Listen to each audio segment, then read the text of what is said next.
All right, everybody, welcome to the next cast of the EfU Heart of the Swarm tournament. I'm JaydeMoon, And I'm Sternhund. and today we've got me as Touchpad King fighting against VanillaPudding, here seen as Nemesis in Coral City. So wait, do you still play on a touchpad? Like, do you play like the Apple trackpad or like a touchpad? It's a touchpad. I need two hands for the mouse. Oh wow. So that's what's going on. Is two hands for the mouse, and I play Zerg of all things. Right. So on the right we have Nemesis, the orange Protoss player, and on the left we have Touchpad King, the green Zerg player. That's right. Nemesis is a good name for VanillaPudding because he's everybody's nemesis. That's a pretty scary name. I don't think there's a much scarier name than Nemesis. No, and and as scary as the name is, he only just started playing Starcraft 2, so he's not really up to speed on how it all works yet. So he's not. The name is scary, but not yet is VanillaPudding scary in Starcraft. Right, that's right, because you're supposed to play Demonic Daz, except he disappeared. He bitched out. I know! He totally bitched out. Oh, how disappointing. Some excuse about like, oh, I gotta eat, so I couldn't buy Starcraft Heart of the Swarm. Whatever, man. Whatever. You can eat ramen. Ramen noodles. I've done it. You've done it. We've all done it. We're just like refried beans out of a can. Right. So, over here, you'll see that, well, you missed it, but I did the extractor trick, right. extractor trick. I always do the extractor trick. I feel like that gets me just a slight advantage on drones, like maybe 5 or 10 minerals. Right. And it looks like you're doing the 14 gas, 14 pool? 14 gas, 14 pool, actually, no, I'm actually metagaming VP, and I'm just going to go hatch first. Ooh, interesting. Because well, VP's going double gateway, so it looks like he's looking to kill you early. yeah, but I mean, I just felt really safe going ahead and doing the second hatch, and actually I did that kind of expecting that he wouldn't be at the bottom location. And I think I saw him at the top location that he wasn't there, so I figured he was across from me. And I felt pretty safe, being that I just didn't expect an early and fast aggressive push. Right. And it looks like you finally put your pull up. Yep, at 3 minutes and 10 seconds. So. But to be honest, like as far as like playing against a Protoss player, Protoss pretty much won't do anything too early. They might cannon rush you at worst, but going hatch first, having a late pull, I think that's perfectly cool against a Protoss player. Yeah, it can kick you in the ass if they decide to go with a 4-gate. Yeah, then it becomes a bit tough. So.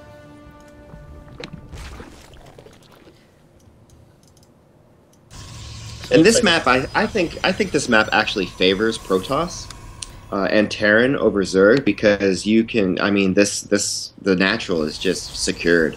Right. Right off the same ramp that you're using for your main. Right. Well, the third base can be denied by these rocks that can be toppled over, and then the other third base you can go to also has rocks on it. And Zerg kind of needs that third base, so if you're able to deny it using one of those rocks, or even just like having that distance between the ramp and the third base, like it makes it hard for a Zerg player to hold that sometimes. Right. So we're seeing and now here with my queen at about 75%, I went ahead and threw down my Roach Warren. All right. And you see that I've got some gas building up here, and I did not go for Zergling speed. Interesting. So that was a conscious decision, or was that like a slip up? No, saving up for roaches. Actually, okay, perfect. My goal here was to go with a 2 base and then just do a roach push. Meanwhile, Nemesis here is making more Zealots, which is not going to be very good against roaches, so hopefully he starts pumping out Stalkers.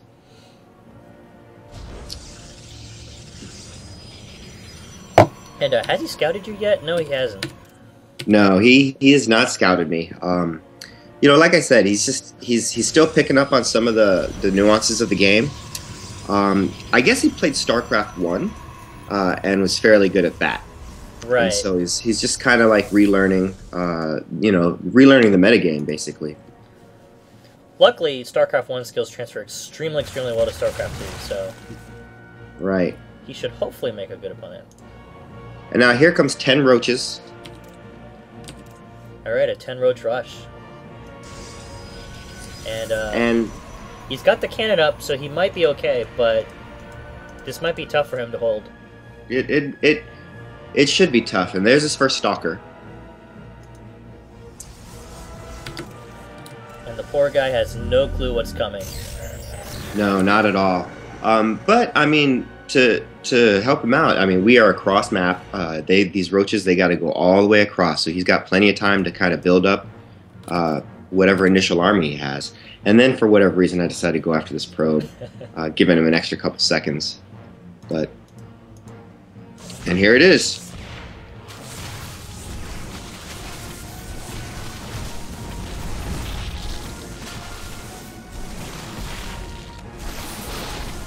This is intense touchpad micro right there, by the way.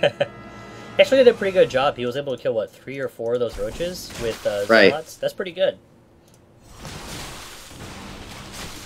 And, is this going to unpower buildings? No Artosis pylon. He's at least that savvy. And now I'm down to 6 roaches. And I don't think he's lost much more than a zealot or 2 and the cannon and pylon.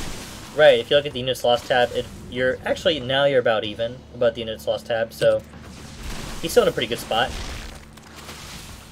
You've got 10 more roaches on the way though, so he better keep building up.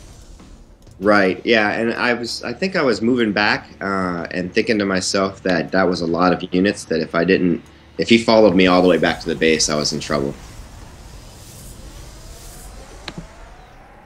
So meanwhile, it looks like you're grabbing 2 more gases at your expansion. Are you looking to transition out into a different strategy at this point? I am. I'm actually looking to go to Mutalisk and try to give him a little bit of harass and press my advantage. I felt at this point like I had an advantage. Right. Well, you guys are even on the worker count, and you are pretty much even on the army count as well. So this is pretty interesting. You guys are exactly even, all things considered, at the moment. Right. I do think at this point that I also started powering up my drones, just droning up. So this is interesting. He's making a pylon that he just canceled. Okay. I think he poked up with his probe and saw that my overlord was right there, and was able to see it. That's smart. But as much as I was able to see it, I did not see that he canceled it, and so roaches came all the way home. Meanwhile, he's expanding, a very safe expansion to his second, and also making stalkers and zealots. So it looks like he's just making more army, it looks like.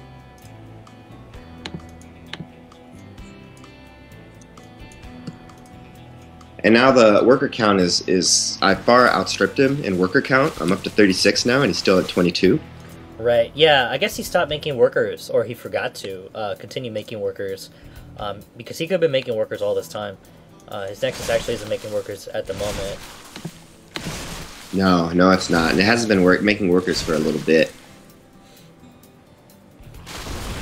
And down go those rocks. Yeah, it's a little bit late for a third. With the aggressive push, I mean, that wasn't a harass. That was an actual push that was meant to do a lot more damage than it did. And so my third is coming in a little bit late, actually. So,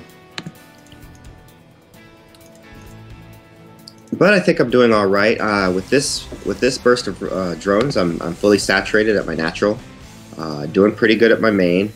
Got some upgrades going on. So it looks like Nemesis here really needs to be making workers. If he was making workers, maybe like a robotics facility, he'd be in a really good spot right now. But the fact that he hasn't done that is really putting him behind. When this Spire is finished, he's going to be in a really bad spot as a result. Right, exactly. And meanwhile, this probe over here is just chilling outside your base. He doesn't seem to have scattered the third yet, but, you know, just chilling. Well, sometimes it's good to have him there. Like, you can see if someone's moving out.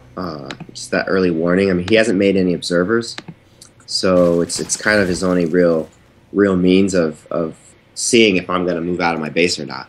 Right. Looks like you're making Zerglings now. You're probably saving up gas for those Mulas that are about to pop out. Right. Definitely doing that. Trying to get, just realizing that I'm going to have extra minerals, and so when just kind of beefing up my army. One of the issues I often have is just not having enough units when the time comes, just because I haven't been pumping Zerglings.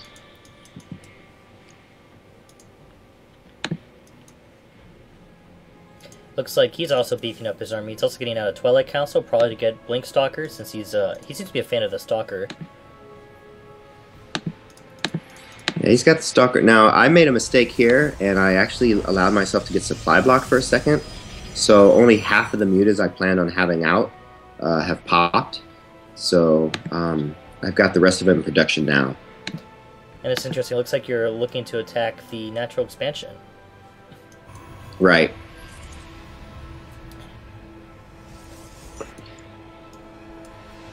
And just hoping that he hasn't had time to put any cannons back there at this point. Right.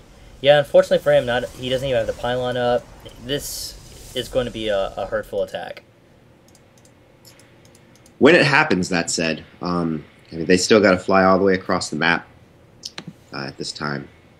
It looks like that he keeps trying to produce units out of the 3 gateways, but he keeps getting supply blocks, so he keeps having to stop and stutter his production as a result. Which is going to slow down his army, but he does have a pretty beefy army right here. He does, and actually that army alone is probably almost a match, or definitely a match for the army I have sans the mutas. Right. So, and then here they come.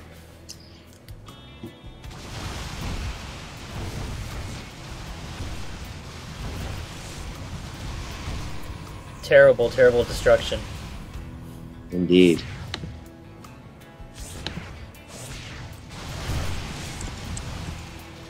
So his units are running around just trying to keep up with those mutas, but mutas are just a giant pain in the ass when it comes to this sort of thing.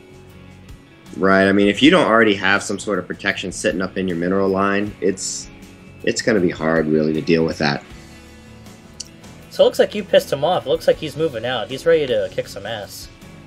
Well, also, if you figure that with that many mutas, I mean, he's got to figure that a brunt of my army is there. Right, and that's a good estimation to make, because you invested so much in those mutas that your ground army is smaller than his, so if by pushing out now, he's doing pretty much the exact right thing. Right. The only unfortunate thing is that my drone count was so far ahead of his that it's hard to base that, to kind of see where you're going with that size of army, because his army's large based on the worker count that he has. So if he's thinking that my worker count's about even, then yeah, he's ahead, but my worker count is like twice as big as his. And so here it goes. And now a big problem here is all of his zealots were behind his stalkers. Right. And that probably had a lot to do with how quickly I just plowed through it. There's also a really bad concave. He's completely surrounded on this ramp. And oh no. And he's out. And he's out. And again, he's kind of new, so he doesn't have the etiquette down either, the GG. So he actually gave me the GG once we came back into the lobby area, and then he was like, "Hey, good game." So great. But yeah, it looks like I think his biggest error was that he wasn't making enough probes. Like if he kept making probes, he would have been okay. Like he was going to the Templar tech, which is fine, but he definitely needed more probes to keep up on the economy. But for a good while there, like he had a giant army compared to yours, and he could have just like pushed in and done like severe damage. But kind of just sat back and I guess continued making army. Right, and yeah, the probe count is really what got him there, and with time he'll figure that out, and he'll have the he'll have the the blah blah blah blah words. he'll be he'll just know how to make the probes, and once he's got once he's able to actually get that economy going, he's probably going to be pretty tough to beat. Right. All right, so let's move on to game 2. All right then.